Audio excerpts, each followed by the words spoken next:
there, and people watched you do a great prep sports. It's a lot of fun. I'm just kind of seeing it right there. Jesse is the best prep reporter any channel in Denver has had in the past 40 years. I could agree with that. Wow. I could agree with that. That's even before I was born. Thank you very much for that. We bring in Mr. Prep, Jesse Horne from the newsroom. Jess. You bring me in on this? Oh, boy, it's going to be a fun week coming up here. You know, if you can't keep track, it's been a wild ride for me. There were 4 sports today with championships being doled out. We got 3 of them right here. And a good Sunday morning, everyone. Anytime the Denver Prep League showcases 2 of its schools at the Thunderdome and Manual High School, it's always exciting. And Montbello knows all about excitement at the Thunderdome. Last season, they went toe-to-toe with Denver East and used this buzzer-beating shot by Isaiah Cooper to knock off the Angels and win the City League championship.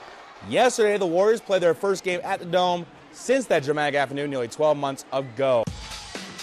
And a good Saturday morning, everyone. There's hardly been anyone better recently in boys basketball in Colorado than Regis Jesuit.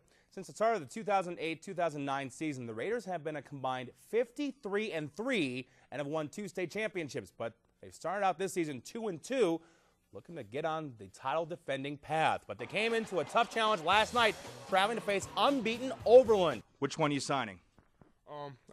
It's been thinking about it a lot, and I decided I'll be going to the United States Military Academy at West Point next year. He's going Army, so there it is. You're going to a good program. As you sign that, you're going to a great program. They got back to a bowl for the first time in many years.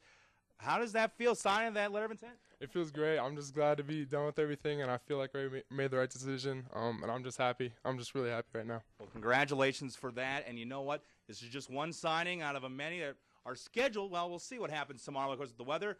Go online, denver.highschoolsports.net. There's a whole list of commitments for college coming up. It's going to be a huge event, and we already had a huge event right here. Congratulations. Thanks.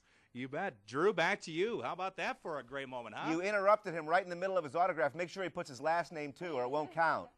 Yeah, you got your last name, right, Jane? It is there. It is okay. there, Drew. Short name.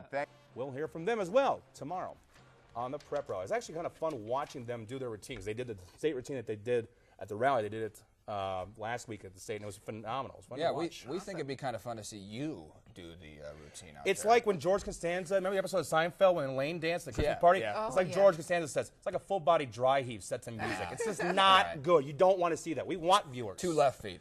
Yes, 2 left feet. All right, thanks, Jesse. We'll be right back. Yes.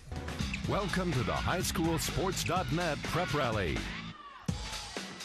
And a good Saturday morning, everyone. If I even try to talk about every championship being sought this weekend, I'd be sitting here till about 2012 talking about it. So consider this a fun microcosm of the busiest weekend in the spring prep sports season. Let's start with state track at Jeffco Stadium.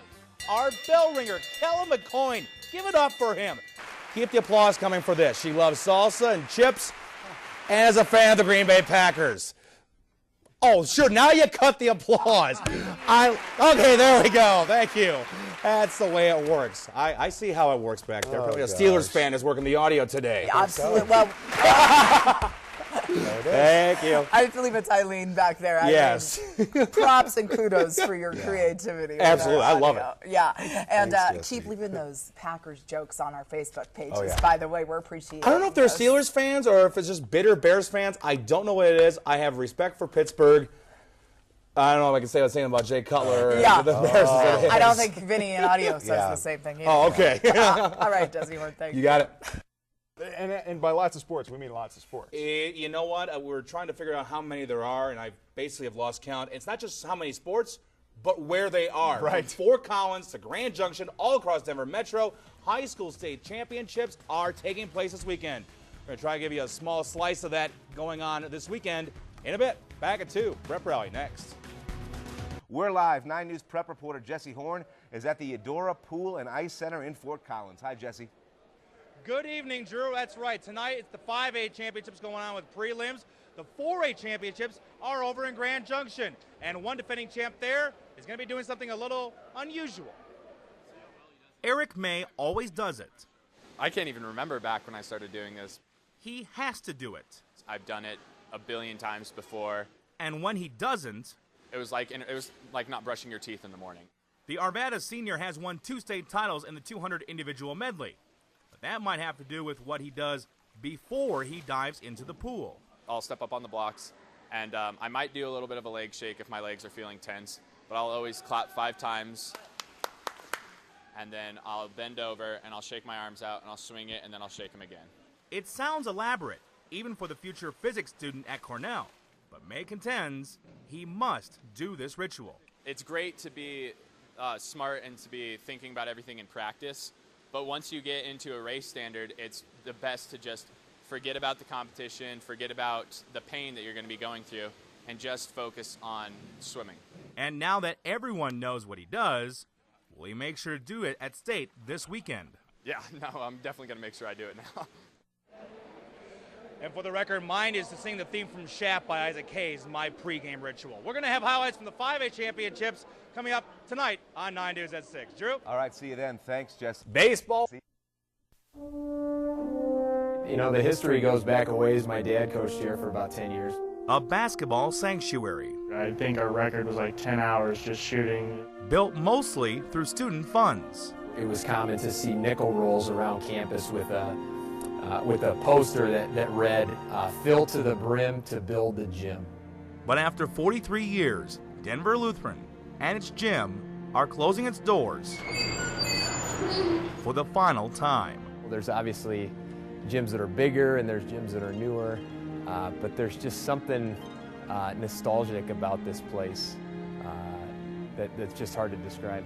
As the school's final boys basketball coach, Ryan Brado has studied the quirks of the gym, known affectionately as the Lighthouse. When they brought the materials in from Federal, they couldn't make the turn onto Arizona because the beams were too big, so they had to rent cranes and lift them from Federal, drop them, move the cranes, pick them up again, and put everything into place. All the way down to the hardwood floor. A lot of it's been repainted, and new bleachers and some upgrades in various other areas, but the basic structure hasn't changed.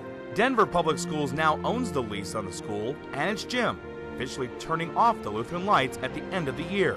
The student body will merge with Lutheran High School in Parker, but the memories of the Lighthouse will remain, including those for senior Joel Haywood.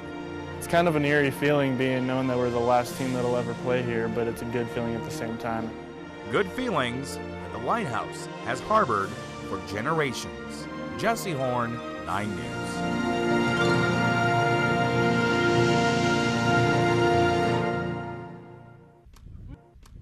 It sounds and looks like a normal day of football. Danny and Amanda Rodwell still cheer on their Flagler Panthers. Their son Lance was a big part of Flagler's first win this season. The next day, however, he didn't return home from his grandparents' house. Danny drove looking for Lance. Popped over the hill and there was my son. Lance Rodwell was dead after the truck he was driving rolled over. He was just 16 years old. Something you don't ever want to feel. Something you don't want to feel. Since that day, the Rodwells and the community of Flagler have tried to cope with the loss. And football has helped fill some of the void. He had a mission this year, and he can't finish it, and so these boys are going to try. Lance's Panther teammates are doing well executing that mission as they currently sit 5-1 on the season. So whenever Flagler crosses the goal line, it helps bring things back to normal for Flagler and help a family heal, one touchdown at a time. Every time they score, what is that feeling like? But he's smiling up there. He's smiling down. He's happy for him. Jesse Horne. The Denver Prep League is known for its presidents. There's George Washington, Thomas Jefferson, Abraham Lincoln, John F. Kennedy, and Warren Harding. No, not that Warren Harding. This one, Denver East junior varsity boys basketball head coach for the past 16 seasons. Kind of makes me a celebrity and makes it real hard for my name to be forgotten. In a way, both have been leaders of masses. The former president, about 100 million people back in 1920. The coach, roughly 17. Despite the similar name, Coach Harding was not named after our 29th President of the United States. I was actually named after somebody in my family, and my parents didn't even realize it until after I was born. Sure, the Commander-in-Chief was actually elected to the White House 90 years ago, but has the same name ever tipped off people when they meet the Angels JV coach? And every now and then I'll be somewhere, and somebody will look at my license and they'll say, "Oh, you're named after a president." Coach Harding admits he, at first, didn't like making the connection. Who could blame him? President Harding has frequently been ranked as one of our nation's worst chief executives. This Warren Harding has been molding the minds and character of future adults for almost a generation. I see a lot of kids that I used to coach back in the 80s, and now they're grown and their kids are coming into high school now. So it's real gratifying for me. Making Coach Harding a true Commander-in-Chief. Jesse Horne, 9 News.